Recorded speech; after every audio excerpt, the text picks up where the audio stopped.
আমরা কবরস্থানের পাশ দিয়ে যাওয়ার সময় কবরবাসীদেরকে সালাম দিয়ে যাই। এই সালামের ফজিলত যে কত ব্যাপক তা আমাদের কারো কারো জানা থাকলেও সবার হয়তো জানা নেই। আসুন একটু জেনে নিই। আপনি রাস্তা দিয়ে একা বা কারোর সাথে কথা বলতে বলতে হাঁটতেছেন বা গাড়িতে চড়ে বাহিরের দৃশ্য দেখতে দেখতে যাচ্ছেন। হঠাৎ আপনার দৃষ্টি থেমে গেল রাস্তার পাশে কোনো এক কবর দেখে।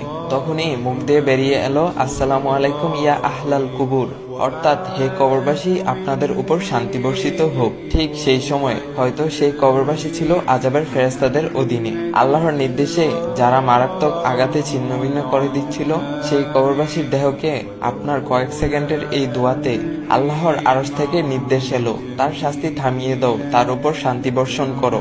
সাথে সাথেই তার কবরের আযাব বন্ধ হয়েছে।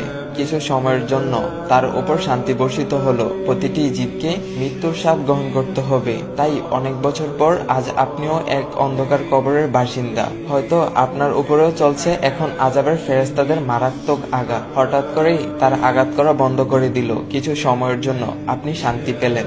আপনার মনে পড়ে গেল ওই সেই দিনের কথাগুলো, যেদিন আপনি রাস্তার পাশে কবর দেখে এই ছোট্ট দোয়াটি করে যেতেন।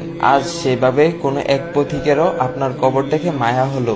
আপনার মতো তিনিও সেই ছোট্ট দোয়াটি পড়ে আপনাকে কিছু সময়ের জন্য আযাব থেকে মুক্তি দিলেন। আপনি যে দোয়া করবেন তা আপনার জন্য আল্লাহ ফিরিয়ে দিবেন, কেননা আল্লাহ প্রতিটি ভালো কাজের জন্য উত্তম পুরস্কার দান করেন। প্রতিদিন আমরা এভাবে কত কবর পার করি, অথচ ভুলেই যাই এরও একদিন আমাদের মতো দুনিয়াতে বিচরণ করত।